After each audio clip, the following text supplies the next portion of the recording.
안녕하세요. 형광펜 성경과 함께하는 성경 공부 오늘은 에스겔 46장입니다. 나 주 여호와가 말하노라 안뜰 동양한 문을 일하는 6일 동안에는 닫되 안식일에는 열며 월삭에도 열어라. 분명히 닫아두라고 했었거든요. 하나님께서 이 동쪽의 문은 하나님의 영광이 들어왔던 문이기 때문에 그 문을 닫아둬라. 그리고 아무도 들어오지 못하게 할 것이다. 이스라엘 하나님 나 여호와가 그리로 들어왔음이라. 그러므로 닫아둘지라. 이 닫아두다가 완전히 봉쇄하는 거, 그 장가버리는 거, 그런 걸 얘기하는 건데 3절에서 왕은 왕인 까닭에, 그러니까 왕은 들어올 수 있다라고는 얘기는 했어요. 그 안길로 이 문 현관으로 들어와서 거기 앉아서 나 여호와 앞에서 음식을 먹고 그 길로 나갈 것이다. 왕은 들어올 자격을 얻기는 합니다만 근데 닫아두라고 했었거든요. 근데 계속해서 닫히는 듯한 느낌은 아닌 거죠. 6일 동안에는 닫히되 안식일에는 열리고 월삭에는 열리고, 이 문 자체가 동양한 문이 바깥문과 안뜰 문이 있거든요. 그래서 바깥문은 완전히 닫혀져 있는 거 아닌가, 안뜰의 문은 열리는 거 아닌가, 그렇게도 생각할 수 있을 것 같습니다. 왕은 바깥 현관을 통해서 들어와서 문벽 곁에 서고 제사장은 그를 위해서 번제와 감사제를 드릴 것이고, 왕은 문통에서, 문통이라고 하면 문턱을 얘기합니다.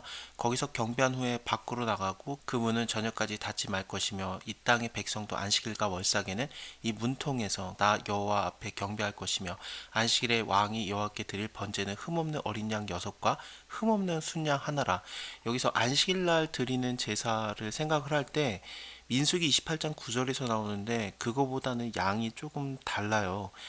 민수기 28장에서는 1년 된 순양 둘과 그 고운 가루도 에바의 10분의 1을 드리라고 돼 있거든요. 한 에바는 바구니를 얘기해요. 그래서 한 22리터 정도 되는데 여기서는 그 소재의 순양 하나에는 밀가루 한 에바로 하라고 하니까 10분의 2가 아니라 그냥 한 에바니까 5배 정도의 분량이 되고, 민수기에서는 1년 된 양 2마리로 드리는데 여기서는 어린 양 6이라든지 순양 하나, 이렇게 통해서 보면 좀 더 많아진 느낌이 있습니다.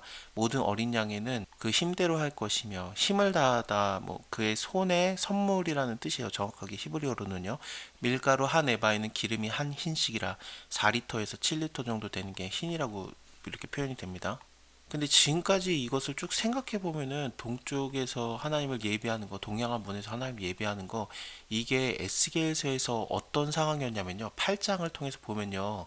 에스겔이 집에 앉아 있었다라고 하고 그다음 유다의 장로들이 내 앞에 앉았는데, 그러니까 이거 자체가 이미 바벨론의 포로로 잡혀가 있을 때거든요. 그때에 하나님의 권능이 거기서 내게 임하기로, 내가 보니 불과 같은 형상이 있고 그 허리 이하의 모양은 불 같고 허리 이상은 광채가 나서 단새 같은데 그가 손 같은 것을 펴서 내 머리털 한 모숨을 잡으며 주의 신이 나를 들어서 천지 사이로 올리시고, 그래서 하나님께서 에스겔을 이끌어 올리신 겁니다. 그리고 하나님의 이상 가운데서 나를 이끌어서 예루살렘으로 가서 안뜰로 들어가는 북향한 문에 이르니, 이 북향한 문에 들어가서 봤더니 우상의 자리가 있는 곳이었습니다. 그래서 그곳으로 데려갔는데 이 북편뿐만 아니라 동편에 있는 것들을 보여줘요. 동편에 어떤 상황이었냐면은 그가 나를 데리고 여호와의 전 안뜰로 들어가서 보니, 그러니까 성전의 안뜰까지도 들어왔는데 거기에 여호와의 전 문 앞 현관과 제단 사이에 약 25인이, 25인은 아마도 제사장들을 얘기하는 것 같아요. 24 반열로 제사장들이 반이 조성이 되거든요. 다윗 시대 때. 그거랑 그 다음에 대제사장을 하면은, 그러니까 각 반의 대표 제사장들과 그리고 또 대제사장 합쳐서 25명의 제사장이 전부 다 여호와의 전에서 등을 지고 얼굴은 동으로 향해서 동방의 태양에게 경배를 하고 있는 걸 봅니다. 그래서 하나님께서 이제 물어보는 거죠. 인자야, 그러니까 에스겔아, 네가 보느냐? 유다 족속이 여기서 행한 가증한 일이 적다고 할 수 있겠느냐라고 하나님께서 굉장히 좀 분노를 하시는 듯한 표현을 하거든요. 북쪽에 뿐만 아니라 그리고 하나님의 전에 들어가서 봤더니 동방의 태양에게 경배하고 있던 거, 그리고 또 성전 안에는 어땠냐면은 성전 뜰 문에 이르렀더니 거기에 봤더니 담에 구멍이 있었거든요. 그래서 거기에 담을 헐어라 하시기로 내가 담을 허니 한 분이 있더라. 그가 또 이르시되 들어가서 거기서 행하는 가증하고 악한 일을 보라 하시기로 내가 들어가서 봤더니 각양 곤충과 가증한 짐승과 이스라엘 족속의 모든 우상을 그 사벽면 변에 그렸는데, 이스라엘 족속의 장로 중에 70명이 그 앞에 있었으며 사반의 아들 아야사냐라는 이렇게 높은 사람도 거기 가운데 서 있었고, 각기 손에 향로를 들었는데 향연이 구름같이 오르는 이런 우상의 방을 또 보기도 했었습니다.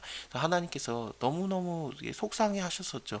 이들이 이렇게 가증한 일을 하기 때문에 내 노가 격동하였고 심지어 나뭇가지를 그 코에 두어 주었느니라. 그러므로 나도 분노로 갚아서 아껴보지 아니하고 공유를 베풀지 아니하리라. 그들이 큰 소리로 내 귀에 부르짖을지라도 내가 듣지 아니하리라. 라는 하나님께서 이런 말씀들을 하셨었는데, 이게 우상 숭배가 가득했던 그 성전, 그리고 안뜰 동쪽을 향하는 것 자체가 또 동방 태양신에게 그렇게 경배하는 모습이 있었던, 가득했던 그런 것이었는데, 지금은 하나님께서 이 완전한 예배의 회복을 얘기하고 있는 겁니다. 그래서 동쪽에 향한 문으로 하나님의 영광이 임했고요. 그리고 또 그 동쪽 문에 왕이 들어오는 거라든지 아니면은 하나님께 예배 드리는 것들이 본격적으로 다시 회복이 된 거죠. 안식일에 드려지는 그런 예배 물건들은 모세 시대 때보다 오히려 더 많아요. 그렇다고 많이 드리는 게 무조건 좋은 건 아니고, 월삭 때는 그 양이 좀 줄어듭니다.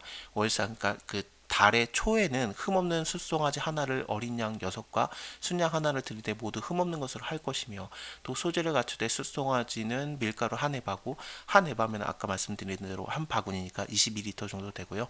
순양에는 밀가루 한 에바며 모든 어린 양에는 그 힘대로 할 것이다. 여기서의 힘대로 한다라는 거는 그 형편대로 하라는 얘기예요. 손에 뻗치는 만큼이라는 뜻입니다. 밀가루 한 에바에는 기름이 한 흰씩 들어가고요. 왕이 올 때에는 이 현관문을 통해서 들어오고 나갈 때도 그리할지라. 그러나 모든 정한 절기에 이 땅의 거민이 나 여호와 앞에 나올 때에는 북문으로 들어와서 경배하는 자는 남문으로 나가고 남문으로 들어오는 자는 북문으로 나갈 것이다. 들어온 문으로 도로 나가지 말고 그 몸이 앞으로 향한 대로 나갈 것이다. 그래서 뒤로 물러가는 게 아니라 그냥 앞으로 전진해서 통과해서 나가는 거죠. 왕은 무리 가운데 있어서 그들이 들어올 때에 들어오고 그들이 나갈 때에 나갈 것이다. 절기와 성회 때의 그 소제는, 소제라는 것은 곡식의 제사를 얘기하고 있습니다. 숫송아지 하나는 밀가루 한 에바씩이고 순양 하나에도 밀가루 한 에바가 되고요. 모든 어린 양에는 그 힘대로 할 것이며 밀가루 한 에바에는 기름 한 흰씩이다.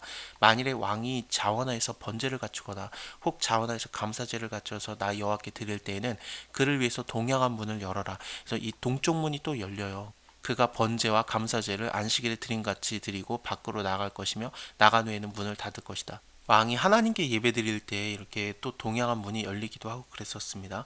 예수님이 또 왕의 왕이시니까 문들아 머리를 들어라 들릴지어다 영원한 문들아, 뭐 그런 시편의 말씀도 굉장히 연상이 되고 그러죠. 아침마다 1년 되고 흠없는 어린 양 하나로 번제를 갖추어서 나 여호와께 드려라. 이렇게 아침마다 드리는 제사는 상번제가 되는데, 이게 그 좀 민수기랑 달라요. 민수기 때는 저녁에도 드려지는 상번제가 있습니다. 그래서 아침 저녁으로 드렸는데 여기서는 아침에만 드리는 제사로 표현이 되고 있습니다.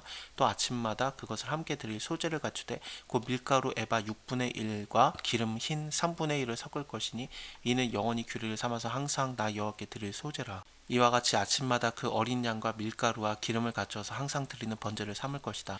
나 주 여호와가 말하노라. 왕이 만일에 한 아들에게 선물을 준즉 그의 기업이 되어서 그 자손에게 속하니 이는 그 기업을 이어받음이오니와, 왕이 만일에 그 기업으로 한 종에게 선물을 준즉, 그래서 왕이 한 뭐 땅을 준다는 느낌이 있죠. 그래서 그 땅을 기업으로 그 자기의 신하 중에 한 명에게 선물로 줬어도 그것은 그 종에게 속해 있다가 희년이 이르게 되면, 그러니까 50년째가 되는 거죠. 그때는 다시 왕에게로 돌아오는 겁니다. 모든 백성에 관한 것도 사실은 마찬가지예요. 희년이 되면은 다 그 원래대로 복귀가 되고 그랬었습니다. 근데 한 번도 이루어지지 않은 제도긴 해요.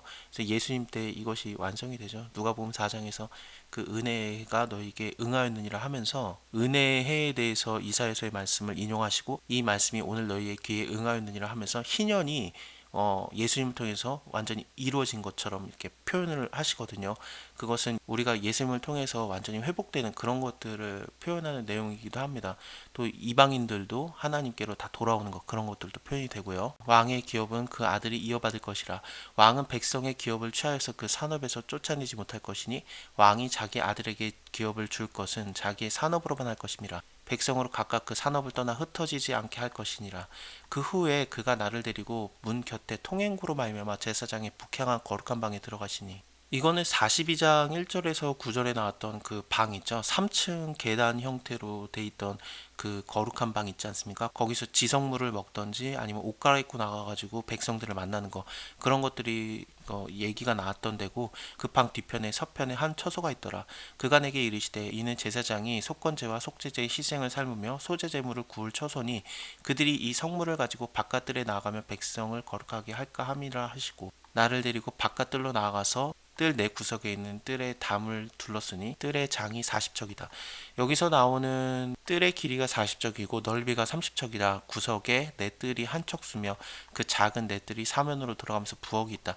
그래서 이런 부엌이 있고요. 그리고 제사장들의 부엌이 따로 있는 겁니다. 이 밑에 있는 부엌은 여기 백성의 재물을 여기서 삶을 것이라고 했기 때문에 부엌이 있고, 그 다음에 제사장의 부엌, 서로 다릅니다. 그 부엌 안에는 삶는 기구가 설비되어 있고요. 그가 내게 이르시되 이는 삶는 부엌이니 전에 수종드는 자가 백성의 재물을 여기서 삶을 것이니라 하시더라. 8장에서는 하나님을 거부하고 동방의 태양신에게 예배드렸던 장소였던 이 성전이 이제는 하나님께서 완전히 회복을 시키셔서 여기서 하나님을 예배하고 하나님의 정해주는 대로, 하나님의 말씀대로, 하나님의 뜻대로 순종해서 하나님을 원하는 예배를 드리는 그런 모습들이 표현이 되고 있는 게 46장이고요. 이렇게 예배가 완성이 됐을 때 47장에서 그 성전에서 생명수가 흘러나와요. 그리고 물이 닿는 곳마다 다 살아나게 되는데, 이거에 대해서는 다음 시간에 이어서 볼게요. 감사합니다. 다음에 뵐게요.